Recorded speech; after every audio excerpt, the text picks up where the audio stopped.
Hello नमस्कार दोस्तों, आप सभी का आपके अपने YouTube channel arithmetic to advance पर बहुत बहुत स्वागत है। आज के इस वीडियो में देखिए, यहाँ पर पार्ट 7 के अंदर हम 2 दिसंबर 2022 को एसएससी सीजीएल के थर्ड शिफ्ट के अंदर मैथ्स के क्वेश्चन जो है वो सोल्व कर चुके हैं। आज के इस वीडियो में हम फोर्थ शिफ्ट के क्वेश्चंस को सोल्व करेंगे, तो बने रहिएगा शुरू से लेकर वीडियो के अंत तक।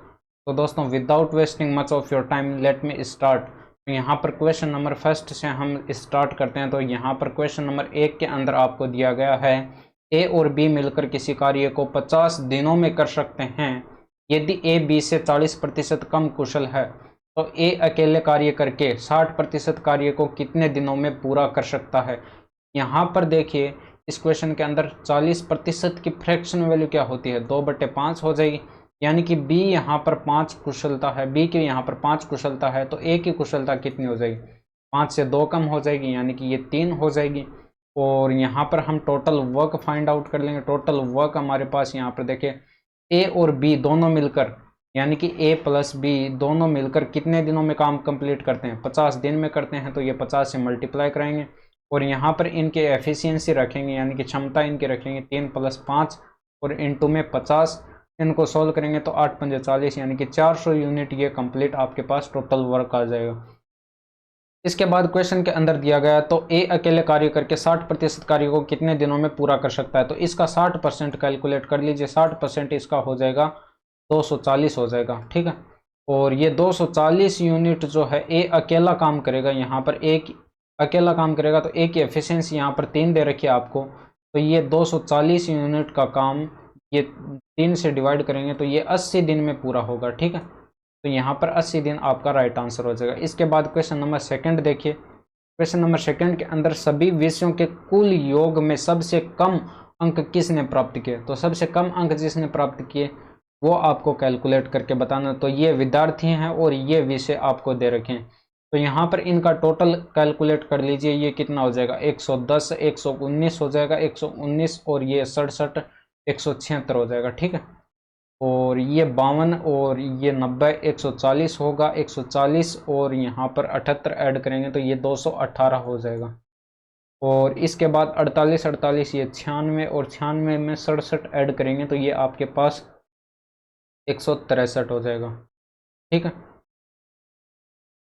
ये 96 में 67 ऐड करेंगे तो ये आपके पास 163 हो जाएगा। इसके बाद यहाँ पर 41 में 87, चलो इनको 101 हो जाएगा और ये 87 ऐड करेंगे तो ये आपके पास 188 हो जाएगा टोटल। और यहाँ पर अगर देखें तो 144 होगा, 144 और 55 199। और यहाँ पर आपको बताना कि सबसे कम किसने प्राप्त किया। तो सबसे कम आपको यहाँ पर दिखाई पड़ रहा होगा 163 है, जो कि सी ने प्राप्त किया था। ये सी आपका आंसर राइट हो जाएगा। इसके बाद नेक्स्ट क्वेश्चन देखिए, यहाँ पर साइन ए बराबर दे रखा है आपको 4/5 और साइन बी बराबर दे रखा है 15/17। तो साइन ए माइनस बी की वैल्यू आपको कैलकुलेट करनी है। तो साइन ए माइनस बी का फॉर्मूला क्या होता है हमारे पास, अगर आपको ये फॉर्मूला यहाँ पर पता है तो ये आपके पास आंसर आ जाएगा, ठीक है। ये साइन ए इंटू में कोस बी और माइनस के अंदर होता है कोस ए इंटू में साइन बी। अब यहाँ पर कोस ए और कोस बी की वैल्यू भी आपको ज़रूरी पड़ेगी। कोस ए और कोस बी की वैल्यू यहाँ पर साइन ए साइन बी की दे रखी है, तो कोस ए कोस बी कैलकुलेट कर लीजिए। तो इससे आपके पास कोस ए की वैल्यू आ जाएगी। कोस ए कितना होगा, 1 माइनस इनका स्क्वायर करेंगे, यानी कि 1 माइनस 16/25 करेंगे तो ये 25 माइनस 16 ये 9/25 आएगा, 9/25 आएगा। तो ये आपके पास कितना हो जाएगा, ये देखिए 3/5 हो जाएगा। यहाँ से कोस बी की वैल्यू कैलकुलेट कर लेंगे तो कोस बी बराबर आपके पास क्या हो जाएगा, ये ऊपर बचेगा यहाँ पर 289 में से 225 माइनस करेंगे 64/289, यानी कि ये 8/8 आ जाएगा 17, ठीक है। ये मैंने कैसे कैलकुलेट किया, यहाँ पर देखिए एक प्रॉपर्टीज होती है हमारे पास, साइन स्क्वायर थीटा प्लस के अंदर कोस स्क्वायर थीटा बराबर 1 दे रखा है। यहाँ पर साइन की वैल्यू दे रखी है तो कोस थीटा की वैल्यू इस फॉर्मूले से कैलकुलेट कर लीजिएगा, ठीक है। ये मैंने डायरेक्ट यहाँ पर कैलकुलेट करके रख दिया। इसके बाद इसको सोल्व करेंगे तो यहाँ पर साइन ए की वैल्यू यहाँ पर 4/5 दे रखी है, 4/5 गुणा कोस बी की वैल्यू आपको दे रखी है 8/17 और माइनस के अंदर कोस ए की यहाँ पर 3/5 हो जाएगी और इंटू में यहाँ पर साइन बी की वैल्यू 15/17 हो जाएगी। इसको सरल कर लीजिए, आपके पास आंसर आ जाएगा। यहाँ पर ये बट्टे के अंदर 85 आएगा और 85 एलसीएम आ जाएगा, 832 आएगा और माइनस करेंगे 45, तो ये आपके पास माइनस का 13 बचेगा। ठीक है, ये आपका राइट आंसर हो जाएगा। इसके बाद यहाँ पर नेक्स्ट क्वेश्चन देखिए, यहाँ पर from the circumcentre L of triangle X Y Z perpendicular L M is drawn on side Y Z if यहाँ पर एंगल दे रखा है Y X Z is equal to 60 degree, यानी कि 60 डिग्री दे रखा है, तो देन द मेजर ऑफ कोण वाई एल एम आपको कैलकुलेट करके बताना। देखिए यहाँ पर कई क्वेश्चन इंग्लिश के अंदर प्रिंट होकर आ जाते हैं, लेकिन यहाँ पर उनको मैं हिंदी के अंदर एक्सप्लेन कर देता हूँ आपको। ये यूट्यूब चैनल जो है हिंदी मीडियम वाले बच्चों के लिए खास तौर पर बनाया गया है। ठीक है, तो यहाँ पर फ्रॉम द सर्क्यूम सेंटर, अब यहाँ पर देखिए एक वर्त मैं बना लेता हूँ। ठीक है, ये परिवर्त मैंने यहाँ पर बनाया, एक वर्त बना लेता।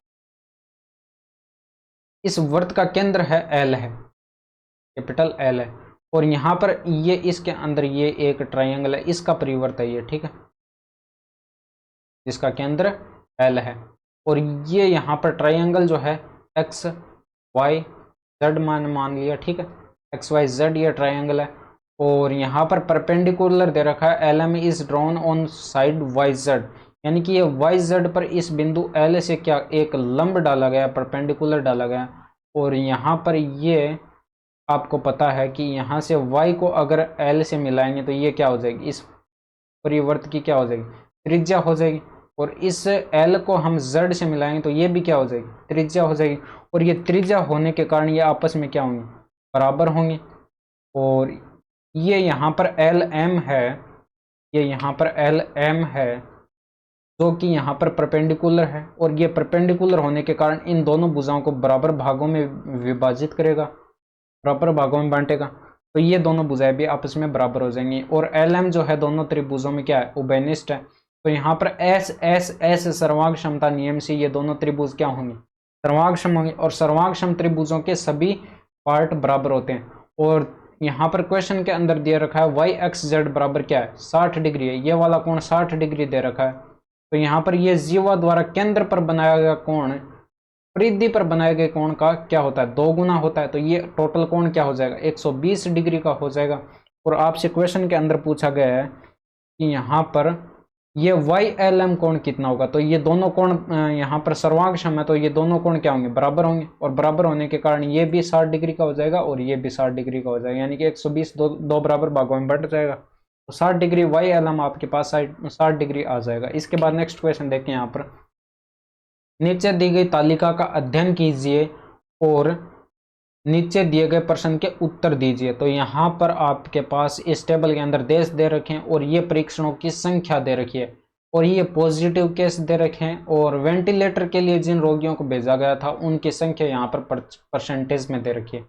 उसके बाद यहाँ पर क्वेश्चन के अंदर पूछा गया ऊपर दी गई तालिका के अनुसार किस देश में सबसे ज्यादा पॉजिटिव केस हैं, तो ये आपके पास परीक्षण दे रखे हैं। पॉजिटिव केस यहाँ पर कैलकुलेट कर ले, यानी कि 14,000 का अगर हम 12% कैलकुलेट करें तो ये आपके पास कितना है, 14,000 का 12% यहाँ पर, सॉरी हाँ 14,000 का यहाँ पर 12% कैलकुलेट करें, 2 0 कैंसिल हो जाएगा, 140 × 12 आएगा। इसको मैं यहाँ पर 14 × 120 लिख लेता हूँ, ठीक है, एक बार, क्योंकि लास्ट में हमें इससे आसान हो जाएगा आंसर कैलकुलेट करना। यहाँ पर 120 इंटू में 8 आएगा, तो ये 8 × 120 हो जाएगा, और यहाँ पर कितना आएगा, ये आएगा 100 × 12, यानी कि इसको मैं 10 × 120 लिख लेता हूँ, और यहाँ पर ये 11 × 100 आएगा, तो इसको मैं 10 × 110 लिख लेता हूँ, ठीक है।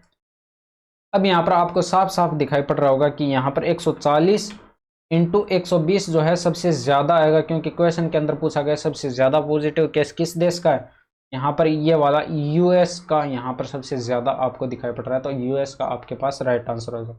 इसके बाद यहाँ पर नेक्स्ट क्वेश्चन देखिए, एक कक्षा में 49 छात्रों का औसत भार आपको 39 केजी दे रखा है, उनमें से 7 जिनका औसत भार 40 केजी है कक्षा छोड़ देते हैं।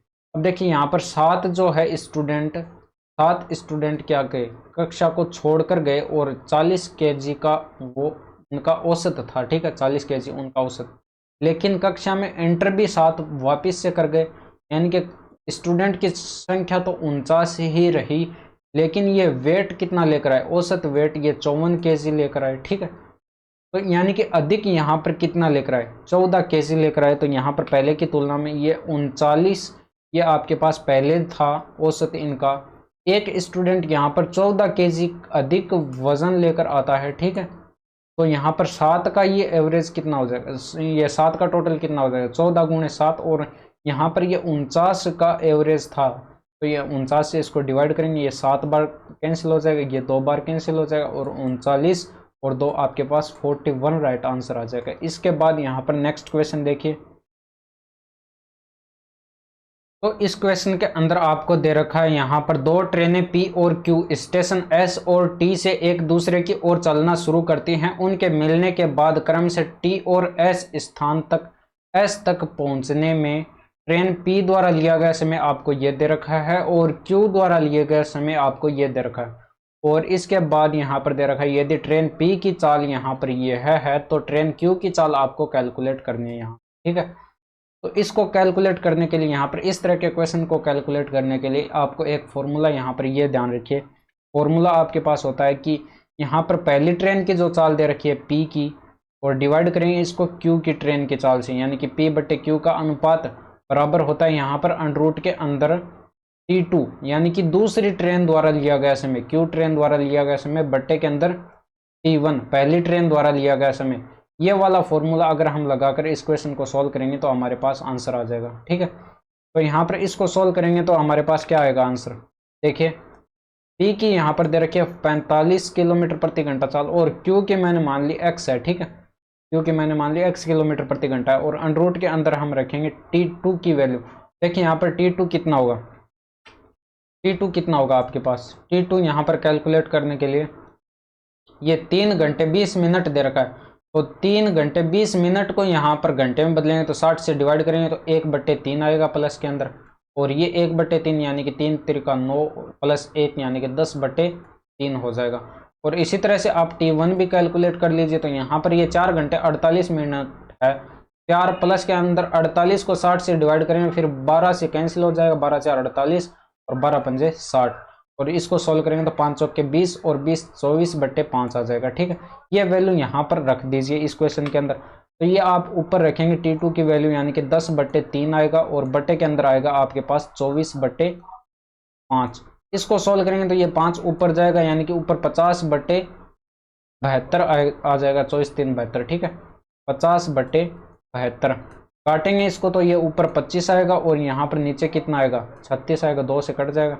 अब यहाँ पर वर्गमूल ले लेंगे तो 25 का 5 हो जाएगा और 36 का 6 हो जाएगा। ये 5 से 9 बार कैंसिल हो जाएगा, 9 पंजे 45 और 6 नम 54 हो जाएगा, यानी कि x की वैल्यू यहाँ पर 54 किलोमीटर पर आवर आ जाएगी। ठीक है, तो ये आपके पास आंसर राइट हो जाएगा। इसके बाद नेक्स्ट क्वेश्चन देखिए, यहाँ पर ओ त्रिभुज पी क्यू आर का अंतः केंद्र है। यदि कोण पी ओ आर बराबर 140 डिग्री है तो कोण पी क्यू आर की वैल्यू क्या ज्ञात करनी है। देखिए इस क्वेश्चन के अंदर क्या दिया गया, यहाँ पर एक त्रिभुज बना देते हैं। ये एक आपके पास त्रिभुज एक ट्रायंगल दे रखा है। ठीक है, ये पी क्यू आर त्रिभुज है, और यहाँ पर इसका अंतः केंद्र मान लीजिए यहाँ पर है। ठीक है, और यहाँ पर ये अंतः केंद्र O है। ठीक है, और ये पी ओ आर बराबर दे रखा है आपको कितना, 140 डिग्री दे रखा है। ये पी ओ आर ये दे रखा है 140 डिग्री। आपको कैलकुलेट करना है यहाँ पर पी क्यू आर कैलकुलेट करना है, ये कोण आपको कैलकुलेट करके बताना है कितना होगा। तो यहाँ पर प्रॉपर्टीज क्या होती है, यहाँ पर देखिए कोण पी क्यू आर बराबर, अगर हमें ये कैलकुलेट करना होता पी ओ आर तो ये बराबर होता किसके, कोण पी क्यू आर, ये वाला कोण पी क्यू आर, इसको डिवाइड करते 2 से और प्लस करते 90 से, तो ये बराबर होता है इस कोण पी ओ आर के, और पी ओ आर आपको दे रखा है 140 डिग्री, तो ये इसके बराबर हो जाएगा। ठीक है, तो यहाँ पर इसको सोल्व करेंगे तो ये बराबर बचेगा 50 डिग्री, और ये 2 जाकर मल्टीप्लाई हुआ था, यानी कि कोण पी क्यू आर बराबर आपके पास आ जाएगा 100 डिग्री, 100 डिग्री आएगा। तो ये क्वेश्चन, इस क्वेश्चन के अंदर ये आपके पास ऑप्शन के अंदर ये राइट नहीं है, ये 140 डिग्री। इसके अंदर ये आपको जिसने भी इस क्वेश्चन को अटेम्प्ट करा या नहीं करा उसको इसके क्वेश्चन के मार्क फ्री में मिलने वाले हैं, यानी कि 100 डिग्री इसका राइट आंसर होगा। इसके बाद नेक्स्ट क्वेश्चन देखें, निम्नलिखित में से कौन सी संख्या 2, 3 और 5 से विभाज्य है? तो यहाँ पर 2, 3, 5 से विभाज्यता को चेक करने के लिए आप 2 को विभाज्यता का नियम आपको पता होना चाहिए कि 2 से विभाज्य कोई संख्या होगी तो उसका यूनिट डिजिट क्या होगा? 0 होगा, 2 होगा, 4 होगा, या फिर 6 होगा, या फिर 8 होगा। लेकिन 3 से विभाज्य होने के लिए यहाँ पर क्या होगा? संख्या के अंकों का योग, संख्या के अंकों का योग जो है 3 से विभाज्य होगा। संख्या के अंकों का योग, संख्या के अंकों का योग 3 से विभाज्य होगा, ठीक है। और 5 से यहाँ पर विभाज्य होने के लिए यहाँ पर यूनिट डिजिट जो है यहाँ पर या तो 0 होगा या फिर 5 होगा। तो यहाँ पर 5 के लिए चेक करें तो 0 या 5, आपको यहाँ पर 0 दिखाई पड़ रहा है, 2 ऑप्शन के अंदर है, तो इन दोनों ऑप्शन में से कोई एक ऑप्शन होगा। लेकिन 3 से विभाज्य होने के लिए संख्या के अंकों का योग जो है वो भी 3 से विभाज्य होना चाहिए। यहाँ पर देखिए यूनिट डिजिट भी 0 है तो ये 2 से भी विभाज्य होगा, लेकिन 3 से चेक कर लेते हैं। 3 से चेक करने के लिए संख्या के अंकों का योग 3 से विभाज्य होना चाहिए, तो 6 3 से विभाज्य है तो ये कट जाएगा, ये कट जाएगा, और 5 4 9 ये भी कट जाएगा, 7 7 14 होता है जो कि 3 से विभाज्य नहीं है, तो ये वाला ऑप्शन गलत हो गया। इसके बाद यहाँ पर ये बचा, ये आपका राइट आंसर हो जाएगा अपने आप। यहाँ पर देखिए ये 3 से डिवाइड हो जाएगा, 6 3 से डिवाइड हो जाएगा, 5 4 9 भी 3 से डिवाइड हो जाएगा, 7 2 9 भी 3 से डिवाइड हो जाएगा। यानी कि संख्या के अंकों का योग कंप्लीटली 3 से डिवाइड होगा, तो ये वाला ऑप्शन आपका राइट आंसर हो जाएगा। इसके बाद यहाँ पर नेक्स्ट क्वेश्चन देखिए, 10 नंबर क्वेश्चन है।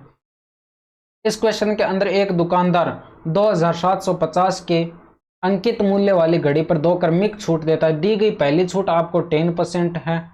यदि ग्राहक घड़ी के लिए इतने रुपए का भुगतान करता है, यानी कि 2103.75 रुपए का भुगतान करता है, तो दूसरी छूट आपको कैलकुलेट करके बतानी है।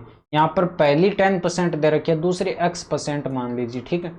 यानी कि 10% की वैल्यू आपको पता है यहाँ पर 1/10 होती है, 10 पर 1 की छूट यानी कि 9/10, और यहाँ पर मार्क प्राइस आपके पास 2750 दे रखा है, 2750 पर 10% की छूट यानी कि इसका 9/10 कैलकुलेट कर लेंगे, ठीक है, 10 पर 1 की छूट।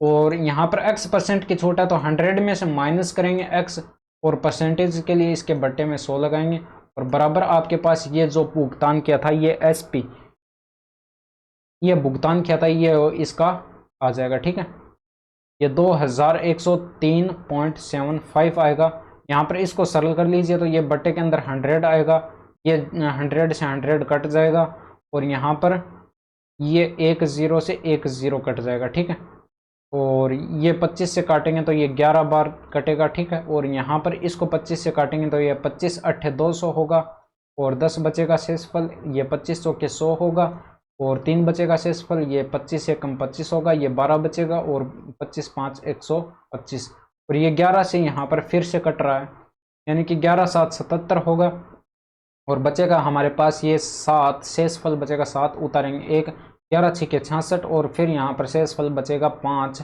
और 11 5 55, ये 765 आ जाएगा। और यहाँ पर फिर इस 9 से इसको काटेंगे तो ये 9 8 72, और बचेगा शेषफल 4 5 9 5 45, ठीक है, 85 85 आ गए, यानी कि 100 माइनस x की वैल्यू आपके पास 85 आ चुकी है। तो x की वैल्यू कितनी हो जाएगी? x की वैल्यू आपके पास हो जाएगी 15%, ठीक है, यानी कि दूसरा डिस्काउंट जो है 15% का दिया गया था, तो ये आपके पास राइट आंसर हो जाएगा। इसके बाद नेक्स्ट क्वेश्चन देखिए, यहाँ पर इस क्वेश्चन के अंदर आपको डाटा यहाँ पर थोड़ी सी ढंग से दिखाई नहीं दे रही होगी। यहाँ पर ये D8 है, ये मैं यहाँ पर लिख देता हूँ, ठीक है, D1 है जो कि बराबर दे रखा है आपको 12%, ये D2 दे रखा है, और ये दे रखा है आपको 13%, ठीक है। इस तरह से ये D3 दे रखा है, और D3 आपको दे रखा है ये कितना, ये दे रखा है आपको, सॉरी यहाँ पर ये दे रखा था आपको D2 दे रखा था आपको 11 दे रखा था, ये D2 जो है आपको 11% दे रखा था, ठीक है। और ये D3 दे रखा था आपको, ये दे रखा था 13%, और ये D4 दे रखा था आपको 14%, और ये D5 नहीं, ये D6 दे रखा है आपको 16%, और ये आपको दे रखा है D7 दे रखा है कितना, D7 दे रखा है आपको 23%, और ये D8 दे रखा है आपको 11%, ठीक है। तो आपको वैल्यू कैलकुलेट करनी है कि यहाँ पर राज्य D1 और D2 पर खर्च की गई राशि D2 और D8 पर खर्च की गई राशि से कितनी अधिक है। तो यहाँ पर इसको कैलकुलेट करेंगे तो देखिए कैसे कैलकुलेट करेंगे इसको। यहाँ पर पहले D1 प्लस के अंदर D2 पर खर्च की गई राशि कैलकुलेट कर लेंगे, यानी कि दोनों पर प्लस करेंगे। अब यहाँ पर ये D1 पर खर्च की गई राशि कितनी है, 12% है, तो 12 प्लस के अंदर D2 पर खर्च की गई राशि कितनी है, ये आपके पास D2 पर खर्च की गई राशि यहाँ पर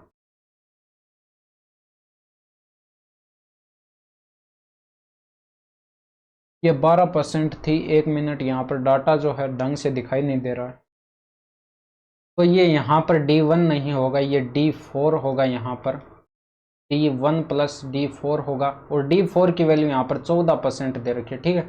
तो ये 12 और 14 कितना हो जाएगा, 26 हो जाएगा, यानी कि ये 26% हो जाएगा।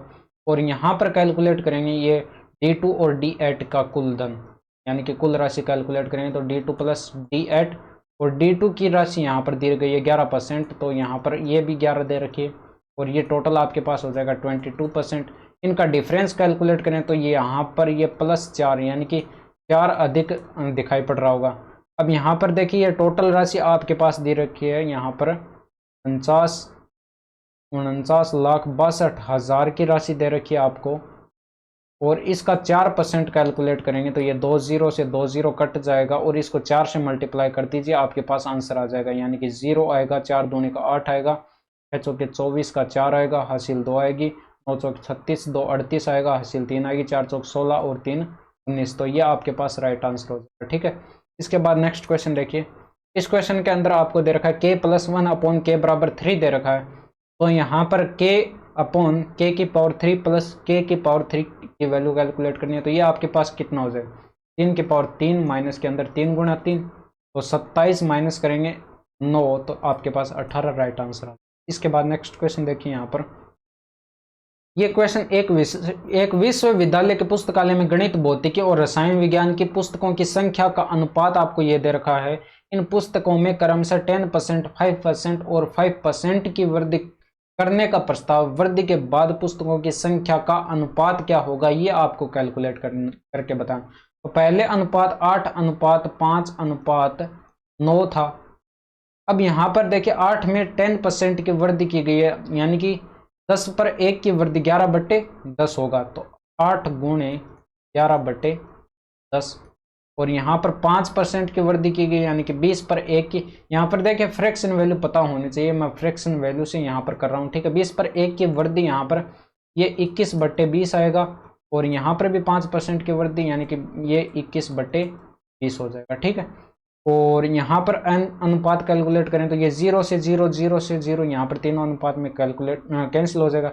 यहाँ पर देखिए बट्टे में 2 आ रहा है, इस 2 को हटाने के लिए 2 से मल्टीप्लाई भी कराना होगा, तो यहाँ पर हमारे पास नया अनुपात क्या आएगा, 11/8 और इसको 2 से मल्टीप्लाई कराएंगे तो ये 176 आएगा। और यहाँ पर देखिए 2 से मल्टीप्लाई कराएंगे तो बट्टे वाला 2 हट जाएगा, 21 पंजे 105 होगा, और यहाँ पर ये 21 9 189 होगा, ठीक है। तो ये आपके पास राइट आंसर हो जाएगा। इसके बाद नेक्स्ट क्वेश्चन देखिए। यहाँ पर ए और बी की वर्तमान आयु के बीच का अनुपात आपको दे रखा है 2:3 है। 5 वर्ष बाद उनकी आयु के बीच का अनुपात 3:4 हो जाता है, तो वर्तमान में बी की आयु क्या है। तो यहाँ पर देखिए इसको 2 मेथड से आप सोल्व कर सकते हैं।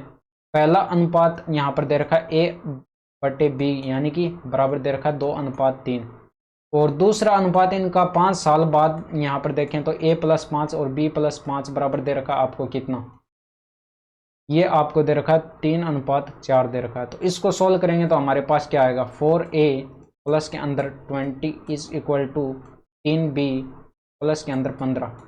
इसको सोल्व करेंगे तो यहाँ पर देखिए A की वैल्यू, B की वैल्यू यहाँ पर कैलकुलेट करनी है, तो A की वैल्यू कैलकुलेट करके यहाँ से रख दीजिए, तो यहाँ से आपके पास A की वैल्यू क्या आ जाएगी, ये 2B आएगा, और बट्टे के अंदर यहाँ पर 3 आएगा, ठीक है। ये A की वैल्यू जो है यहाँ से उठाकर इस इक्वेशन में यहाँ पर रख दीजिए, तो आपके पास नई लाइन में क्या आएगा, ये 8B हो जाएगा, और बट्टे के अंदर 3 होगा, ये 15 इधर आकर माइनस होगा, तो ये 5 बचेगा, और बराबर 3B बचेगा।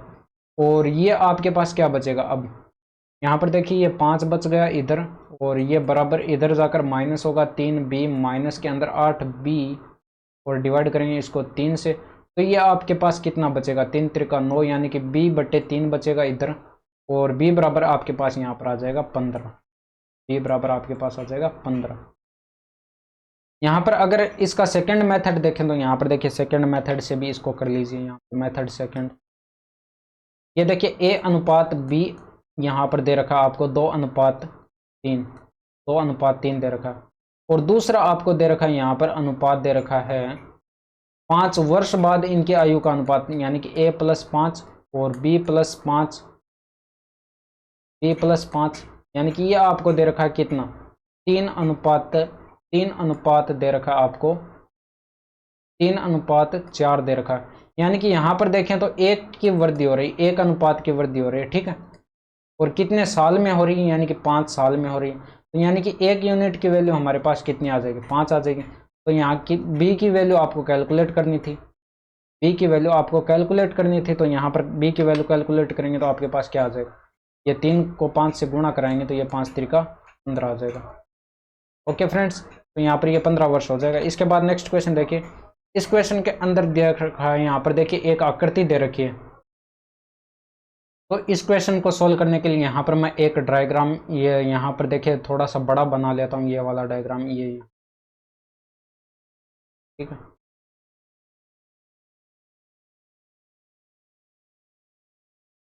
ओके फ्रेंड्स, तो ये थोड़ा सा बड़ा डायग्राम यहाँ पर बना लिया। यहाँ पर क्वेश्चन के अंदर ये दे रखा है a b और ये d दे रखा है, और यहाँ पर ये वाली भुजा इस भुजा के बराबर दे रखी है, और ये वाली भुजा इस भुजा के बराबर दे रखी है, ठीक है। ये क्वेश्चन के अंदर दे रखा है, और ये टोटल कोण आपको दे रखा है कितना, ये टोटल कोण आपको दे रखा है ए बी डी, यहाँ पर देखिए ए बी डी आपको दे रखा है टोटल 58 डिग्री का दे रखा है, ठीक है, 58 डिग्री का ये टोटल कोण दे रखा है। तो यहाँ पर आप कैलकुलेट करेंगे, देखिए यहाँ पर बी सी, यहाँ पर देखिए दोनों त्रिभुजों में क्या है, उभयनिष्ठ है। तो ये तीनों भुजाएं आपस में बराबर हो गई दोनों त्रिभुजों के अंदर, तो ये दोनों त्रिभुज क्या होंगे, सर्वांगसम होंगे, और सर्वांगसम होने के कारण ये वाला कोण इस कोण के बराबर होगा। तो ये दोनों कोण कितने कितने हो जाए, 29 डिग्री के हो जाएंगे, ठीक है। और क्वेश्चन के अंदर ये दे रखा है, ये वाला कोण आपको दे रखा है कितना, ये आपको 2x, ये यहाँ पर देखिए डी बी सी दे रखा है, डी बी सी दे रखा है 2x - 4, तो ये बराबर हो जाएगा किसके, 2x - 4 के अंदर। तो यहाँ पर इसको कैलकुलेट करेंगे, यहाँ से 2x की वैल्यू हमारे पास आ जाएगी कितनी, 2x बराबर आ जाएगी, ये 4 इधर जाकर प्लस होगा तो ये 33 डिग्री आ जाएगा, ठीक है। और यहाँ पर दे रखा आपको ये वाला कोण दे रखा है क्वेश्चन के अंदर 63 डिग्री, ये वाला कोण दे रखा है कितना, 63 डिग्री का दे रखा है। और ये वाला कोण आपको दे रखा है कितना, y + 15 डिग्री दे रखा है, ये देखिए y + का 15 डिग्री। तो यानी कि ये दोनों त्रिभुज भी सर्वांगसम थे, तो ये वाला कोण इस कोण के बराबर होगा, यानी कि y + 15 डिग्री बराबर होगा आपके पास 63 डिग्री के, 63 डिग्री के बराबर होगा। इसको सोल्व करेंगे तो ये y बराबर आपके पास आ जाएगा 48 डिग्री। अब यहाँ पर देखिए 2x + 5y की वैल्यू कैलकुलेट करनी, तो यहाँ से 5y कैलकुलेट कर लीजिए, आपके पास 240 डिग्री आ जाएगा। तो यहाँ पर 2x + 5y की वैल्यू कैलकुलेट करेंगे, 2x + 5y बराबर आपके पास हो जाएगा कितना, ये 33 डिग्री, और प्लस के अंदर ये 240 डिग्री ऐड करेंगे इनको, तो आपके पास आंसर आएगा 273 डिग्री। तो ये वाला आपके पास राइट आंसर हो जाएगा। इसके बाद यहाँ पर 16 नंबर क्वेश्चन देखिए, यहाँ पर दे रखा है 3 संख्याएं 2:3:5 के अनुपात में हैं और उनका लघुत्तम समापवर्तक आपको दे रखा है 90 है, तो उनका महत्तम समापवर्तक HCF आपको कैलकुलेट करना। देखिए इस तरह के क्वेश्चन के अंदर HCF आपको देखिए संख्याओं का अनुपात दे रखा हो और यहाँ पर LCM दे रखा हो, तो HCF आपका जो होता है वो HCF का गुणा और इन अनुपात के साथ गुणा, 2 गुणा 3 गुणा 5, इन संख्याओं का जो अनुपात दे रखा है उनका गुणा बराबर होता है LCM के। LCM आपको दे रखा है यहाँ पर 90 है, तो ये बराबर हो जाएगा 90 के। तो ये 5 त्रिका 15 दूनी 30 और 30 से ये काटेंगे तो ये 3 बार कट जाएगा, यानी कि HCF आपके पास कितना आ जाएगा, HCF आपके पास आ जाएगा 3। ओके फ्रेंड्स, तो यहाँ पर नेक्स्ट क्वेश्चन देखते हैं। तो इस क्वेश्चन के अंदर आपको दे रखा है निम्नलिखित में से कौन सा कथन सही है। आपके पास यहाँ पर 2 कथन दे रखे हैं। यहाँ पर देखिए ये वाला क्वेश्चन जो है ये थोड़ा सा बड़ा होगा, इसको पहले कर लेते हैं, ठीक है। सेकंड को पहले कर लेते हैं, अगले स्लाइड के अंदर हम इस फर्स्ट को सोल्व करेंगे। ठीक है, दोनों को चेक कर लेते हैं यहाँ पर।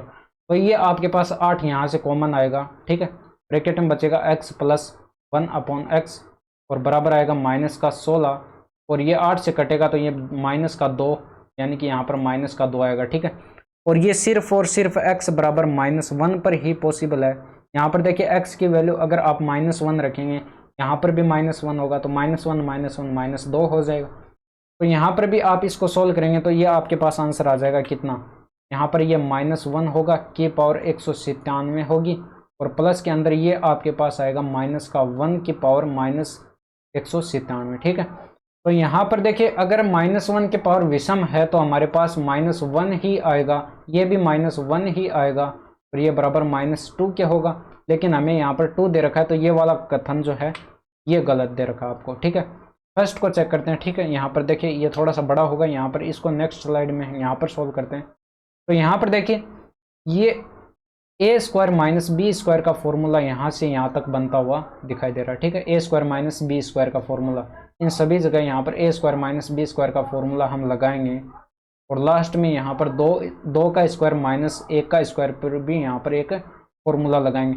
तो यहाँ पर देखिए a² - b² आपके पास बराबर होता है a² माइनस का b² बराबर होता है, एक बार तो कर लीजिए आप इनको a - b और एक बार कर लीजिए इनको a + b। ठीक है, तो इनको एक बार माइनस करेंगे तो यहाँ पर पहली ब्रैकेट के अंदर 1 बचेगा और दूसरी ब्रैकेट के अंदर 99 आएगा। तो यहाँ पर हमारे पास एक सीरीज बन जाएगी, ये देखिए ये 199 आएगा। ठीक है, 199 आएगा अगली ब्रैकेट के अंदर, 100 + 99। इसी तरह से इसको सोल्व करेंगे तो ये प्लस के अंदर ये 1 आएगा पहली ब्रैकेट में, दूसरी ब्रैकेट के अंदर 195 आएगा। ठीक है, और इसी तरह से यहाँ पर 100 यहाँ पर ये आएगा 191 आएगा। ठीक है, 1 × 191 ये 191 हो जाएगा। इसी तरह से चलती जाएगी ये सीरीज और यहाँ पर लास्ट में इस वाले पद पर भी लगा दीजिए, लास्ट अंतिम पद पर भी। तो यहाँ पर देखिए ये 2 का स्क्वायर, यहाँ पर पहली ब्रैकेट के अंदर 1 आएगा, दूसरी ब्रैकेट के अंदर 3 आएगा, तो 1 × 3 ये 3। ठीक है, तो ये आपके पास प्रथम पद दे रखा है, यानी कि a बराबर आपके पास दे रखा है कितना है, a बराबर 3 है। और इस पूरी श्रेणी का यहाँ पर अंतर देखें, यहाँ पर 2 पदों के बीच में अंतर देखें तो ये यहाँ पर अंतर आपको दिखाई पड़ रहा है कितने का है, a बराबर 4, यानी कि सार्वं अंतर आपको 4 का दिखाई पड़ रहा है। और ये लास्ट पद आपको दे रखा है, इसको an से लिख दीजिए या फिर l से लिख दीजिए। लास्ट पद आपको दे रखा है 199। ठीक है, तो ये आपके पास समांतर श्रेणी बन चुकी है। और यहाँ पर n पदों की, यहाँ पर देखिए n पदों का योग, इनका सभी का योग कैलकुलेट करेंगे तो हमारे पास फॉर्मूला होता है SN बराबर होता है हमारे पास SN बराबर n/2 ब्रैकेट के अंदर प्रथम पद और प्लस के अंदर लास्ट पद। तो यहाँ पर n की हमें ज़रूरी पड़ेगी, तो n को हम कैलकुलेट करेंगे। तो यहाँ पर देखिए an का फॉर्मूला लगाएं, यानी कि अंतिम पद का यहाँ पर फॉर्मूला लगाएं। तो ये हमारे पास होता है an प्लस के अंदर n-1 इंटू में t, ये वाला फॉर्मूला होता है। ठीक है, और ये बराबर दे रखा है आपको, अंतिम पद दे रखा है ये 199 के बराबर हो जाएगा। ठीक है, तो यहाँ पर अंतिम पद 101 मिनट, ये an नहीं होता, ये a ही होता है। ठीक है, a + n-1 इंटू d बराबर an के होता है। ठीक है, तो ये बराबर 199 दे रखा है, यहाँ पर ये 3 हो जाएगा और ये प्लस के अंदर n आपको कैलकुलेट करना है, माइनस के 1 आएगा, इसको दूसरे कलर से लिख। ठीक है, तो ये यहाँ पर हमारे पास ये वैल्यू पुट कराएंगे तो ये हमारे पास 3 आएगा, ये प्लस के अंदर n-1 इंटू डी आपको दे रखा है 4, ये बराबर 199 दे रखा है। ये 196 बचेगा, ये 3 इधर घटाएंगे तो ये 196 बचेगा और ये n-1 इंटू 4, ये 4 से काटेंगे तो ये 4 चौके 16 और यहाँ पर ये बचेगा 5 बचेगा, 6 9 54, 1 मिनट, यहाँ पर ये 4 चौके 16, 9 चौके 36 बचेगा। ठीक है, ये 9 चौके 36 और यहाँ पर n बराबर ये 50 आ जाएगा, n बराबर 50 आ जाएगा। ये n की वैल्यू यहाँ पर 50 आने के बाद यहाँ पर रखेंगे तो SN बराबर आपके पास आ जाएगा 50 पद हैं तो बट्टे करेंगे 2 और ब्रैकेट के अंदर 3 आएगा और प्लस के अंदर लास्ट पद 199 दे रखा है। ऐड करेंगे इनको तो 50 के बट्टे के अंदर 2 इंटू के अंदर ये 202 आएगा, 202 को 2 से काटेंगे तो ये 101 आएगा, 101 को यहाँ पर मल्टीप्लाई कराएंगे तो 50 से ये 5050 आएगा, यानी कि ये वाला कथन जो है आपका राइट है। ऑप्शन नंबर सेकंड जो है आपका, ये ऑप्शन नंबर 4 जो है ये आपका राइट हो जाएगा। सिर्फ और सिर्फ ऑप्शन नंबर 1 आपका यहाँ पर राइट दिया गया है। तो ये क्वेश्चन थोड़ा सा लेंथी था। और इसके बाद यहाँ पर देखिए एक कार को, क्वेश्चन नंबर 18 दे रखा है यहाँ पर, एक कार को 2,78,000 में बेचने पर एक डीलर को 25% का लाभ होता है। यदि लाभ को घटाकर 18% कर दिया जाता है तो विक्रय मूल्य क्या होगा। ये देखिए इस क्वेश्चन को, यहाँ पर देखिए अगर मैं सीपी मान लेता हूँ, कॉस्ट प्राइस मान लेता हूँ, ये मान लीजिए आपके पास 100 है, 100 पर 25% का क्या होता है, प्रॉफिट हो रहा है। ये टोटल कितना हो जाएगा, 125 हो जाएगा। और 125 की वैल्यू आपके क्वेश्चन के अंदर दे रखी है, यहाँ पर 2,78,000 दे रखी है। तो इसको यहाँ पर देखिए 2,78,000 दे रखी है, तो इसको मैं लिख सकता हूँ 278 गुणे 1000 में लिख लिया, ठीक है। इसको यहाँ पर तोड़ कर लिख लिया। इसको आसान बनाने के लिए मैंने ऐसे लिखा है, ठीक है। यहाँ पर ये 125 से 8 बार कट जाएगा, यानी कि 1 यूनिट की वैल्यू आपके पास कितनी आ जाएगी। ये 8 से गुणा करेंगे, 8 8 64 हासिल 6, 7 8 56 और 6 62 आएगा, हासिल 6 आएगा, 8 दूनी 16 और 6 22 आएगा, ठीक है। तो आपके पास सीपी कितना था, सीपी आपके पास 100 था, सीपी आपने 100 माना था, तो 100 यूनिट की वैल्यू कितनी हो जाएगी, दोनों तरफ 100 से गुणा करा दीजिए ऊपर, तो ये 22, यह आपके पास हो जाएगा, ये आपके पास 2,22,400 हो जाएगा, ठीक है। यानी कि 2 जीरो आगे लगा दीजिए। अब क्वेश्चन के अंदर ये बोला गया है कि यहाँ पर 25% का प्रॉफिट न होकर 18% का प्रॉफिट होता तो आपके पास विक्रय मूल्य कितना होता। तो इसका कैलकुलेट कर लीजिए, यहाँ पर देखिए 118% कैलकुलेट कर लीजिए, ये 22,000, ये आपके पास एसपी कैलकुलेट करना, ठीक है। एसपी हो जाएगा आपके पास 22, ये आपके पास दे रखा है 2,22,000, 2,22,400 का 118% कैलकुलेट करेंगे, ठीक है। 118% कैलकुलेट करेंगे, प्रतिशत के लिए बट्टे में 100 लगाएंगे, 2 जीरो से 2 जीरो कट जाएगा। तो यहाँ पर देखिए ये इसको गुणा कराने के लिए यहाँ पर देखिए थोड़ी सी बड़ी गुणा आ चुकी है, लेकिन कई यहाँ पर छोड़ देते हैं, देखें ज़्यादा टाइम कंज्यूम होगा। लेकिन इसको स्मार्ट तरीके से यहाँ पर कैलकुलेशन को कीजिए। देखिए यहाँ पर 2 2 और 4, इसको ऐसे लिख दिया, ठीक है। 118 को मैंने क्या लिखा, 2 + 18 करके लिख लिया। अब इसको कैलकुलेशन कर लीजिए, यहाँ पर देखिए आसान हो जाएगा। ये 2 2 और ये 4, आगे 2 जीरो लगा दीजिए और प्लस के अंदर इसको 18 से गुणा कराएंगे, तो 18 4 72 का 2 हासिल 7 आएगी, 18 दूनी 36 और 7 43 आएगा, हासिल 4 आएगी, 18 दूनी 36 और 4 40 आएगा, हासिल 4 आएगी, और 18 दूनी 36 ये फिर से 40 आएगा। अब इसको ऐड कराना है, तो ये लास्ट में यहाँ पर 32 ऐसे ही आ जाएगा, और ये वाला 24 ऐसे ही आ जाएगा, ठीक है। और ये 4 2 6 हो जाएगा, और ये 2 का 2 ये आ जाएगा, ठीक है। ये वाला आपके पास राइट आंसर है। इसके बाद यहाँ पर नेक्स्ट क्वेश्चन देखिए, साधारण ब्याज पर 640 की धनराशि 2 वर्ष में 832 हो जाती है, साधारण ब्याज के समान दर पर 4 वर्ष में 860 कितने हो जाएंगे, ये आपको कैलकुलेट करके बताना है। तो यहाँ पर आपको एक फॉर्मूला पता होगा, SI सिंपल इंटरेस्ट कैलकुलेट करने का फॉर्मूला होता है SI बराबर PRT divided by 100।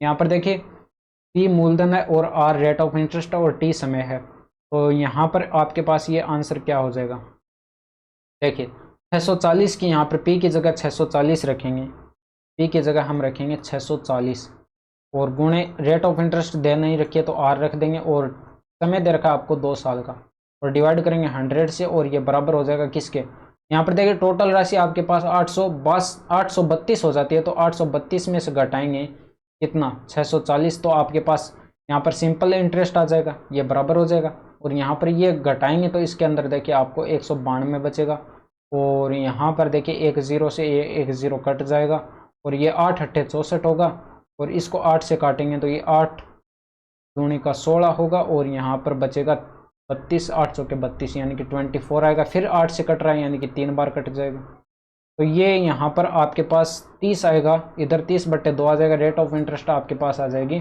15% rate of interest आ जाएगी, ठीक है। अब क्वेश्चन के अंदर ये बोला गया है कि साधारण ब्याज के समान दर पर 4 वर्ष में 860 रुपये कितने हो जाएंगे। तो ये 860 रुपये कितने हो जाएंगे, रेट ऑफ इंटरेस्ट कैलकुलेट कर लीजिए। 860 रुपये की राशि उसी साधारण ब्याज पर दी गई है, 15% पर 4 वर्ष के लिए दी गई, डिवाइड करेंगे 100 से, तो ये आपके पास कितना आ जाएगा, 2500 के 100, ठीक है। ये 5 से फिर 5 5 25, 5 3 का 15, ये 5 से काटेंगे तो ये 5 एकम 5, और फिर यहाँ पर 7 5 35, और फिर यहाँ पर 5 दूनी का 10, यानी कि 172 आ जाएगा। और ये इसको मल्टीप्लाई कराएंगे तो ये 3 दूनी का 6 और ये 7 त्रिका 21, ये 516 आ जाएगा। ठीक है, 516 आ जाएगा। लेकिन यहाँ पर आपसे अमाउंट पूछा गया तो टोटल अमाउंट क्या हो जाएगा?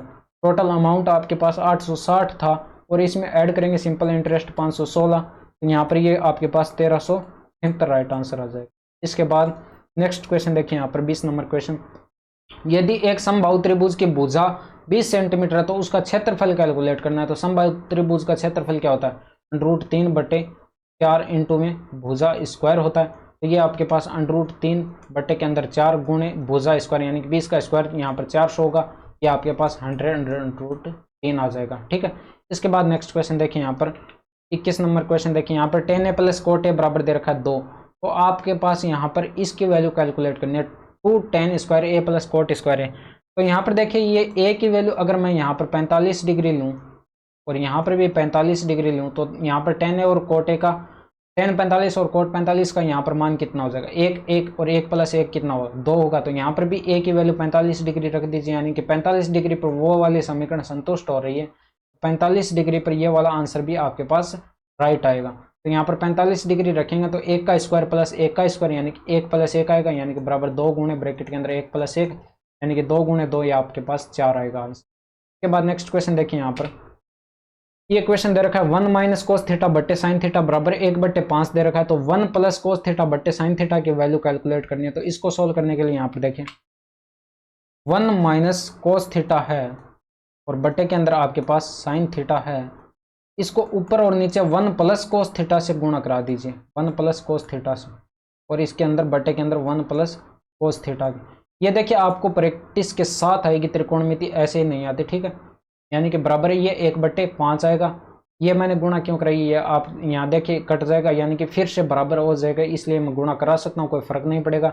यहाँ पर देखिए ऊपर a + b और a - b का फॉर्मूला लग रहा है, यानी कि a² - b²। 1 माइनस का cos स्क्वायर थीटा होगा और 1 - cos स्क्वायर थीटा बराबर होता है हमारे पास साइन स्क्वायर थीटा के। तो ऊपर आएगा हमारे पास साइन स्क्वायर थीटा और बटे के अंदर हमारे पास है साइन थीटा पहले से और 1 + cos थीटा है और ये बराबर दे रखा आपको 1/5 के। तो यहाँ पर एक साइन से यहाँ पर ये साइन कट जाएगा, ऊपर बचा साइन थीटा और नीचे cos 1 + cos थीटा। तो हमें इसका उल्टा करना है, 1 + cos थीटा ऊपर चला जाएगा। ठीक है, और बटे के अंदर हमारे पास आएगा क्या? साइन थीटा, और इधर भी पलट जाएगा, यानी कि 5/1 5 हो जाएगा। ये 5 आपके पास सही जवाब हो जाएगा। इसके बाद नेक्स्ट क्वेश्चन देखिए 23 नंबर है। यहाँ पर देखिए x + 1/x की वैल्यू दे रखी है आपको, ये दे रखी है आपको 8 दे रखी है। तो यहाँ पर इसको सोल्व करेंगे तो x² + 1 और बराबर 8x हो जाएगा, यानी कि x² माइनस का 8x और प्लस का 1 बराबर 0 आ जाएगा। तो यहाँ से इसको सोल्व करेंगे तो इसको इस तरह से लिख सकता हूँ मैं 5/x² माइनस का 8x और प्लस 2 को यहाँ पर 1 + 1 करके लिख सकता हूँ। ये इतना पार्ट जो है हमारे पास क्या हो जाएगा? 0 हो जाएगा और ये बचेगा 5/1 यानी कि 5 आपके पास सही। इसके बाद यहाँ पर चौथा क्वेश्चन देखिए, दी गई आकृति में एक चतुर्थांश दिया रखा है और यहाँ पर APCQ ये एक आकृति दे रखी है और वर्ग ABCD दे रखा है। और यदि AB बराबर यहाँ पर देखिए ये 16 है तो छायांकित क्षेत्र का क्षेत्रफल ज्ञात कीजिए और पाई बराबर 3.14 लेना है। ठीक है, यानी कि ये वाला क्षेत्रफल आपको कैलकुलेट करना है, ये छायांकित भाग का। ठीक है, ये वाला क्षेत्रफल कैलकुलेट करने के लिए देखिए ये वर्त का चौथा भाग है और ये यहाँ पर वर्ग दे रखा है। तो यहाँ पर देखिए a को अगर मैं c से मिलाऊं, a को यहाँ पर c से मिलाऊं तो ये इस वर्ग के लिए क्या होगा? विकर्ण होगा, यानी कि a√2 और इस अर्धवर्त के लिए वर्त के चौथे भाग के लिए क्या होगी? त्रिज्या होगी, यानी कि r बराबर ये इसके बराबर हो जाएगा कितने के? 16√2। वर्ग का विकर्ण a√2 होता है, यानी कि भुजा √2, तो ये 16√2 हो जाएगा r बराबर आपके पास आ चुका है 16√2 और यहाँ पर वर्ग की भुजा a बराबर है आपके पास दे रखी है कितनी? 16 दे रखी है। और आपको एरिया कैलकुलेट करना है तो यहाँ पर एरिया कितना हो जाएगा? एरिया बराबर आपके पास फॉर्मूला हो जाएगा, यहाँ पर देखिए इस वर्त के चौथे भाग का क्षेत्रफल, यहाँ पर देखिए वर्त का क्षेत्रफल होता है πr², ये चौथा भाग है तो इसको 4 से भाग कर देंगे, माइनस करेंगे इसके अंदर। देखिए ये इस वर्त के चौथे भाग का क्षेत्रफल पूरा आ चुका है, इसमें से माइनस करेंगे इस वर्ग का क्षेत्रफल, तभी तो इस छायांकित भाग का क्षेत्रफल आएगा, तो ये ए स्क्वायर माइनस कर दिया इस वर्ग का क्षेत्रफल। इसके बाद इसको सोल्व करेंगे, देखिए पाई बराबर आपको 3.14 लेना है, पाई बराबर आपको 3.14 लेना है, क्वेश्चन के अंदर बोला। अगर आपको एक्यूरेट आंसर ये लाना है, अगर आप पाई बराबर 22/7 लेते हैं तो यहाँ पर ये लगभग में आपके पास वैल्यू आएगी, यानी कि 146 पॉइंट समथिंग आएगी ये वैल्यू। आप कैलकुलेट करके देख लीजिएगा। यहाँ पर पाई बराबर देखिए 3.14 रखेंगे तो 1/4 आएगा, और गुणे 3.14 आएगा, और गुणे में आर का स्क्वायर, तो ये 16√2 है, तो यानी कि 256 आएगा, और गुणा आएगा आपके पास √2 का, ये 2 हो जाएगा, और माइनस के अंदर ये आपके पास 256 आएगा। इसको सोल्व करेंगे तो ये 2 बार कट जाएगा, ये 2 से, और 3.14 है तो इस ये यहाँ पर दशमलव हटाएंगे तो ये बट्टे के अंदर 100 आएगा, ये 2 से काटेंगे तो ये आपके पास 157 आ जाएगा। ठीक है, 157 आ जाएगा, ये 2 से काटेंगे तो।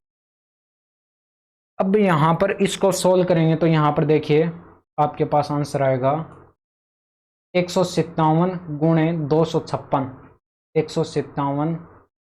157 गुणे 256, और ये 100 यहाँ पर ये माइनस का 100 हो जाएगा, गुणे 256 हो जाएगा, 100 यहाँ पर एलसीएम लिया है। ठीक है, ये बट्टे के अंदर आएगा 100, और ऊपर वाले को सोल्व करेंगे तो यहाँ पर ये 100 घटाएंगे तो ये आपके पास बचेगा 57 गुणे 256, इनको गुणा कराएंगे ऊपर और डिवाइड कर देंगे इसको 100 से, तो आपके पास ये आंसर आ जाएगा। यहाँ पर देखिए, चलिए इसको कर देते हैं। देखिए यहाँ पर आप इसको 256 को इसको गुणा कराओगे, 256 को गुणा कराओगे 57 से, तो इस तरह से आप ब्रेक करके करा लेना, आसान हो जाएगा। 256 को यहाँ पर 256 गुणे 50 को यहाँ इसको देखिए 57 को 50 + 7 करके लिख लीजिए।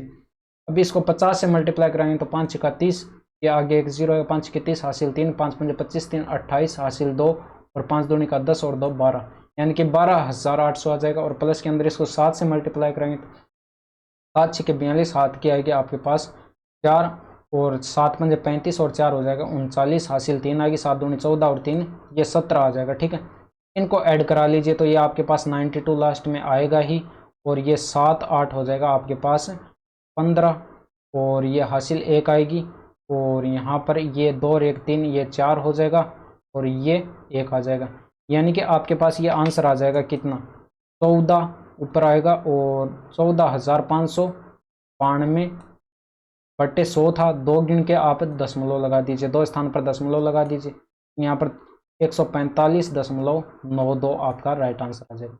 इसके बाद नेक्स्ट क्वेश्चन देखिए, यहाँ पर दी गई तालिका का अध्ययन करें और नीचे दिए गए प्रश्न का उत्तर दें। तालिका विभिन्न शहरों में विभिन्न सेवाओं के लिए ग्राहकों की संख्या दर्शाती है।